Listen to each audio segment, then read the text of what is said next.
Hello, and welcome back to a new episode of the Lonely Mountains Snow Riders editor tutorial series. In this episode, I am going to go over the trail decorations.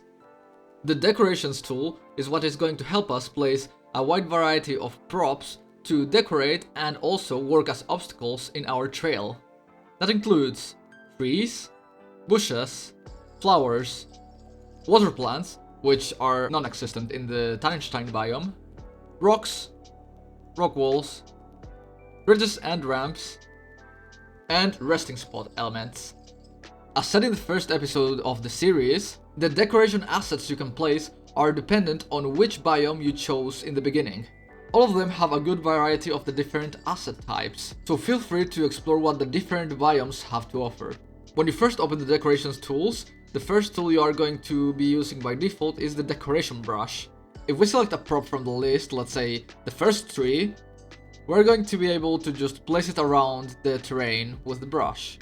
If we select multiple props from the list while holding shift, it'll alternate randomly which one will be placed. We can also just hold the left mouse button and drag our brush all around to place multiple of them.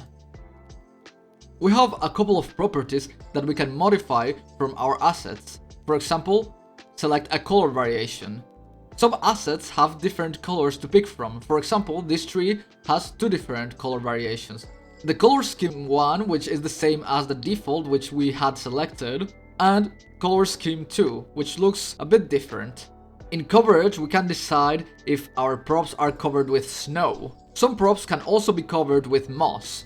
They are mostly rocks and not in all biomes. If the option is grayed out, it means that that prop cannot be covered by moss. We can also flip or mirror our props when placing them. For example, if I choose to flip it and place one here, where did my asset go? Oh, well, it is flipped, so it spawns upside down. It could be convenient to use for something that would hang from a cave ceiling, for example. You could notice that all of these properties also have some dice icons. If you select them, they will apply randomly one of the options available. So now that I have coverage and color variation selected in random, it will randomly select whether it's covered by snow and which color variation it uses.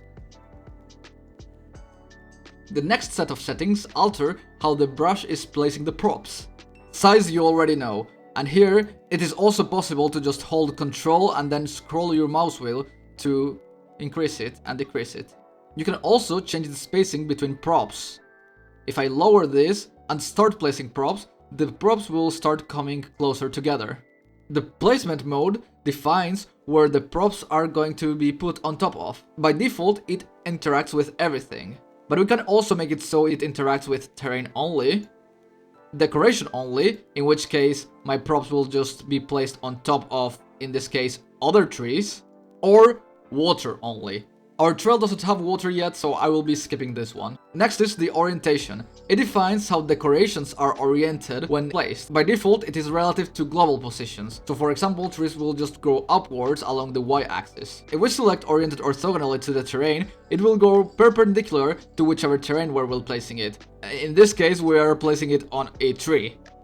But if we select all layers again, then we could use this option to make trees slant in the same direction the terrain is facing. Finally, check for overlap prevents our props to be placed on top of one another. We can also increase the spacing in which the game detects overlap. If I approach this tree to the other tree I placed, it will not let me place it near it. We also have some advanced settings. Here you can modify the range of scale and rotation in which your props are being placed. If we pull the higher range of scale further to the right, we will have a variety of trees ranging from massive, ginormous, colossal, and maybe a bit smaller from time to time. The default scaling and rotation settings tend to be generally fine. Our next option to placing props is the precision tool.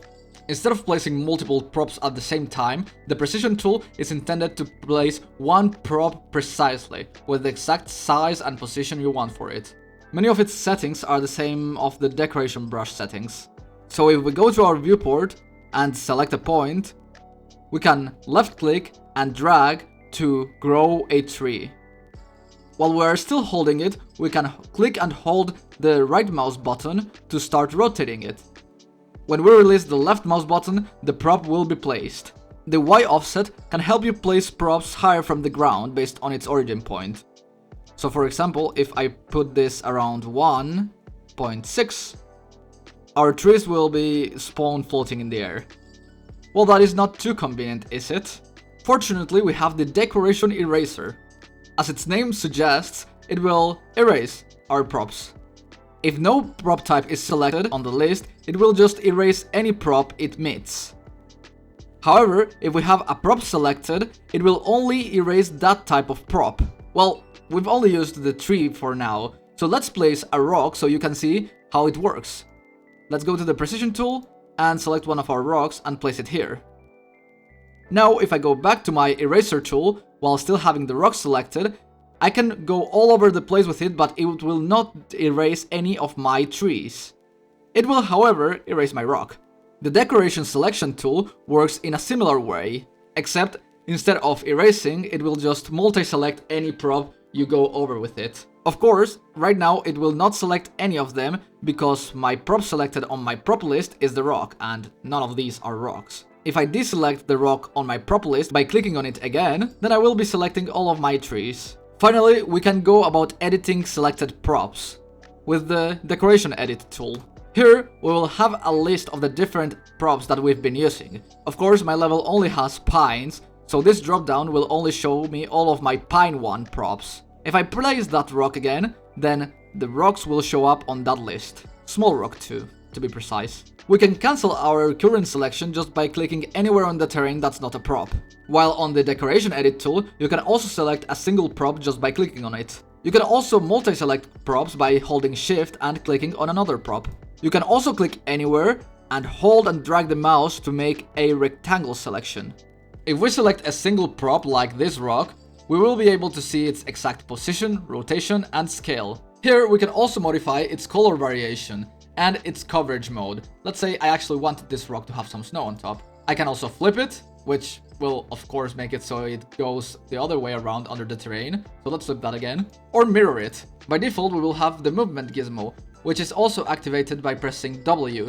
If we move props while holding T, they will automatically snap to the ground. If we press E, we will go to our rotation mode to rotate my rock. And if we press R, we can scale it. As I said, if I press W, I will go back to my movement gizmos. If you look to the right of the tools window, you see that all the modes are listed there. But also, there's this little globe icon with a drop-down. With it, you can select between editing your props based on the global orientation or local orientation. Right now, I was doing so with the global orientation. So if I go to local orientation, now my gizmos will adapt to the orientation that my rock actually has. If we go to something like the rotate tool or scale tool, we also have a second drop-down that spawns right below. This mostly influences if a selection of multiple items scale or rotate based on the center of the group or the pivot of each individual item. Right now it's on center, which means if I select a bunch of props, it will just rotate it around the center of said props. But if I select pivot instead, and you can also do this by pressing J or K, each item will rotate independently on its own pivot. Now I will decorate my tutorial level a bit with some trees and rocks delimiting the main path.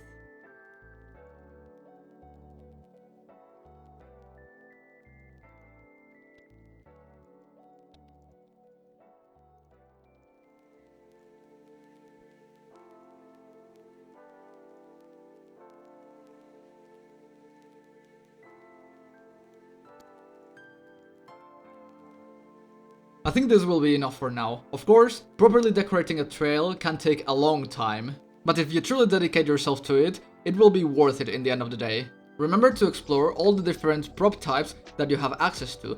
In the next video, we are going to explore the water tools, so I hope you will also be watching that one. With that being said, see you in the next one.